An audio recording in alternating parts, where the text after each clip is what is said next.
Hi guys, welcome to the Money Paradox podcast. My name's James Corsia and today we're going to go through remortgages, whether they are a good idea given interest rates are so low. On the face of it, looks like a good idea, but in practice, is that really the case? Well, today we're going to find out. So if that interests you, stay tuned.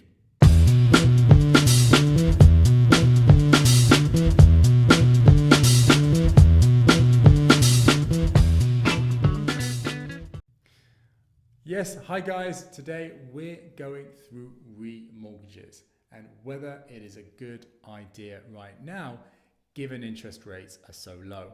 Well, before we work out whether that's the case, we want to think about why do we actually want a remortgage, right?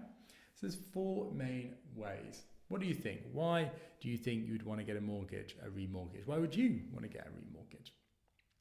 Well, four main ways, guys. One, lower payment, right? We want to be paying as little as possible. So we might be at £100 a month at the moment. We want to get that down to 80.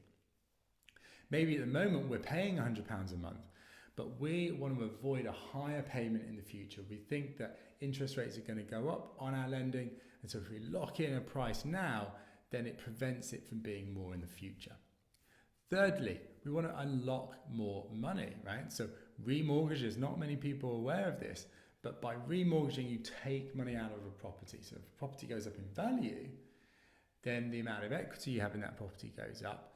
And so if you go to a bank, you say, right, guys, I want to remortgage back at, say, 75%, they're going to calculate that 75% on a higher value, okay, and then work out that difference. Say you borrowed 100,000 and now 75% of the property is 150,000.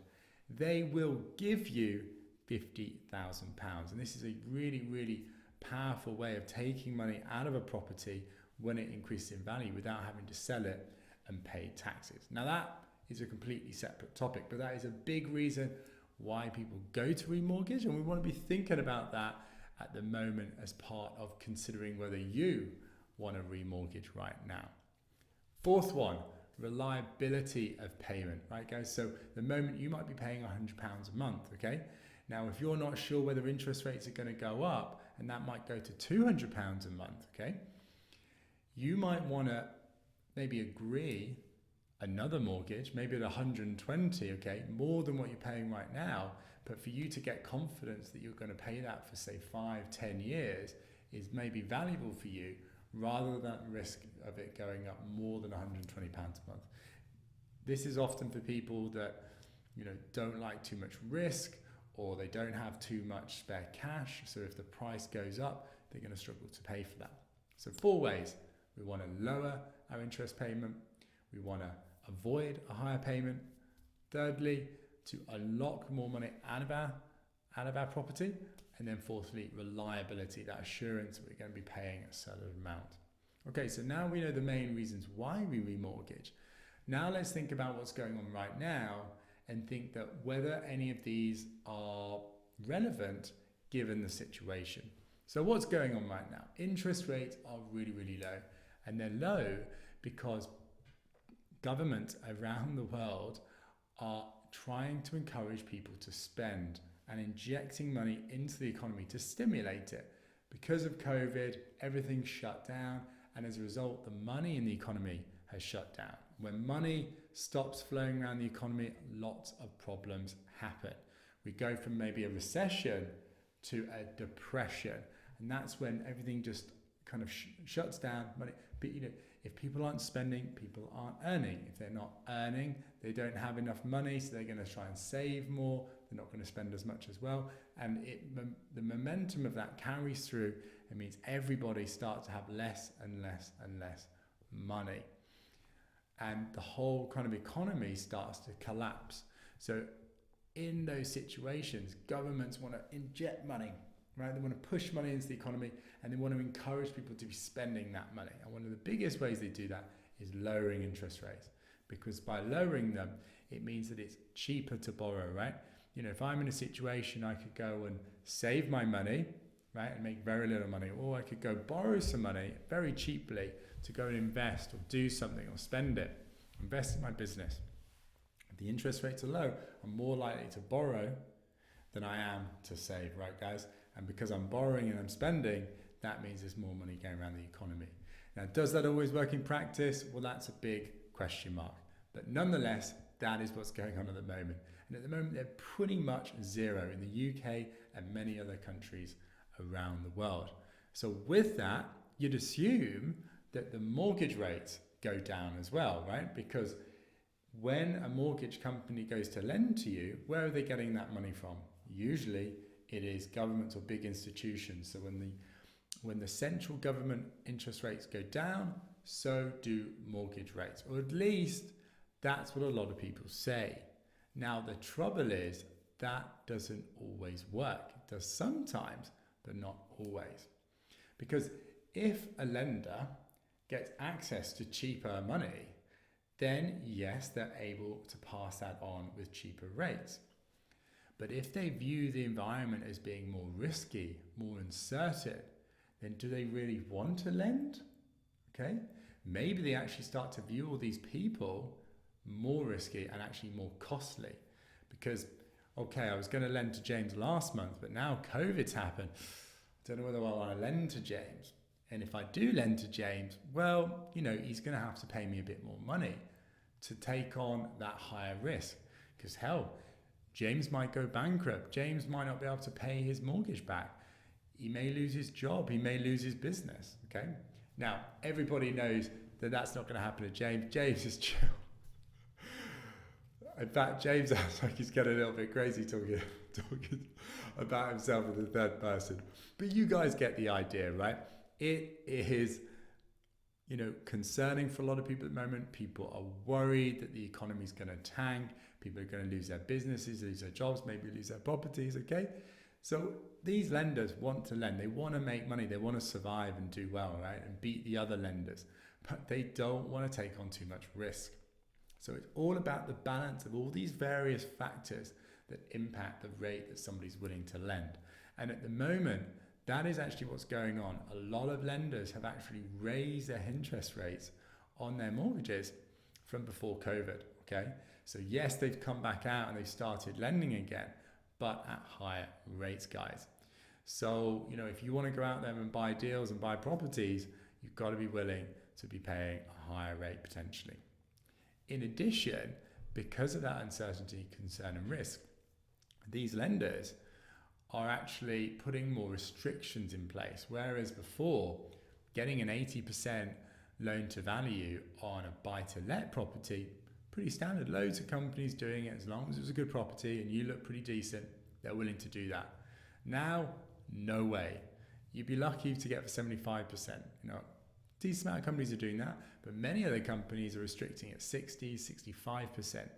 So guys, the landscape is very different now. And also the amount of options are reduced. So they're out there, they want to lend, but whereas a company might have had 100 different options for you to choose from, now they might have 5 or 10, okay? So you don't have that breadth, you don't have that same strength of competition that you had previously. Each week it changes, but bear that in mind. So now I want to kind of talk about a mortgage broker and why it is so important when it comes to lending on properties. A lot of people, when they want to get a mortgage out, they just go directly to the company and say, what's your rate? Give me that rate. Thank you very much, and apply directly. Or they might go on some kind of comparison site and put in what they're looking for, and that comparison site will say, oh, well, X company is the best for you or the cheapest for you. Why don't you go contact them and see if they'll lend to you. Now, when you're in a really, really simple situation, you just want to buy your first home, or maybe just a really simple buy-to-let property, that might work. And for a lot of people, it does work.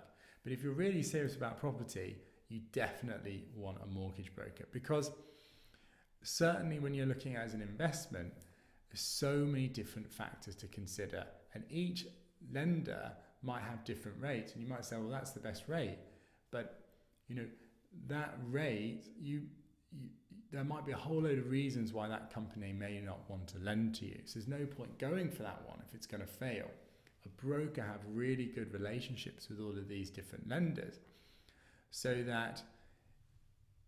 they know, right? Okay, given your situation, that lender, no way, not going to touch you because of X, Y, Z. Or that particular property, they don't like that kind of property because it's a flat over too many stories, there's commercial involved, whatever it is. They know that particular lender is not going to want to touch it, right? So when you go with a broker, they're going to be able to use their experience to know which lender's more likely to lend. They're going to have relationships with those different lenders, right? So they're going to say, well, look, I know on the face of it, it says they probably wouldn't lend to you, but I know the person who works there, and I know if I provide a good case, then we should be able to work through it. Or I'll have a conversation to see if they're willing to make an exception and to lend to you, right? And that is really what you want. And when you start to go into invest in multiple properties, absolutely, it's like a no-brainer. You definitely want a broker, and you want a good broker. I've used many different brokers in the past, some good, some not so good, and it really, really makes the difference. So guys, I'm going to link to my broker that I use. I highly recommend him, but guys, you don't have to use mine. Go out and find your own through a recommendation, someone from a friend or whatever, but make sure you are using a broker. Really, in terms of how much you're paying, for most brokers, they charge you £500 on top of the deal. Now, on the face of it, you say, whoa, £500, how much is that? That's so much money. But in the grand scheme of things, how much you're buying that property for, huge amount of money, they are worth their weight in gold. Okay, enough on the broker chat. Next thing to think about is your early repayment charge. When you take a mortgage out, almost always you have an early repayment charge, which effectively means if you try and come out of that mortgage before your initial period, you're going to have to pay a big penalty. So for example, if you had a 2-year fixed mortgage, that effectively means you're going to get a set rate guaranteed on that loan to your property of say 3%. So the lender's going to say, I'll lend to you £100,000, say, and you need to pay me 3% in interest on the amount you owe over the next 2 years. Early repayment charge might be, say, 3%, 2%. What that means is, if you try and come out of that mortgage in the first year, they'll charge you 3% of the loan. So a big amount of money. That's like paying an extra year's worth of interest on that particular mortgage. And then in the second year, it drops down a little bit, still 2%. So for the vast majority of people, coming out of a mortgage within the fixed initial period is not a good idea because you're paying a very large fee. You only want to do that in exceptional circumstances. Like, for example, you absolutely need that money for some other deal that's going to get you loads of money, you're going to get a huge return, or you're moving to another area and you absolutely need to buy that new property to live in and you need those funds or whatever. Really very unusual circumstances. The majority of people, you want to be waiting to the end of the term, okay? Because, say you say, well, I want to come out of this year early and get a slightly lower interest rate because interest rates are lower. You're paying a massive early repayment charge. You've wiped out all that benefit, okay?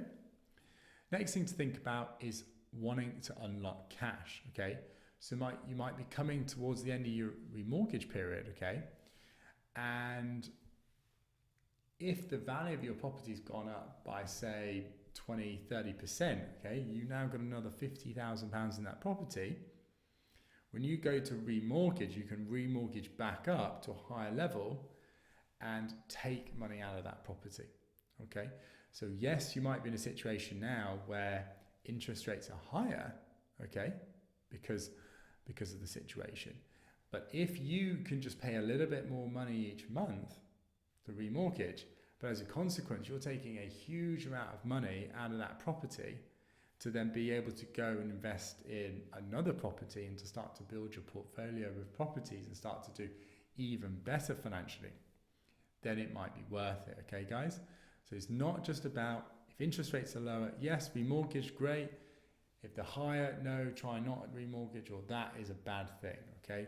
Also want to be thinking about these other things. And then lastly, about security of payment. So if you're in a situation right now where you've got a certain amount of money and you're paying for it, even though interest rates have gone up potentially since you last took them out, you might want to lock in at that higher interest rate, maybe even for a longer term. Instead of kind of maybe 2 years as a minimum, you might want to lock in at 5 years or 10 years. Because, for example, you think that your situation is going to worsen in the future.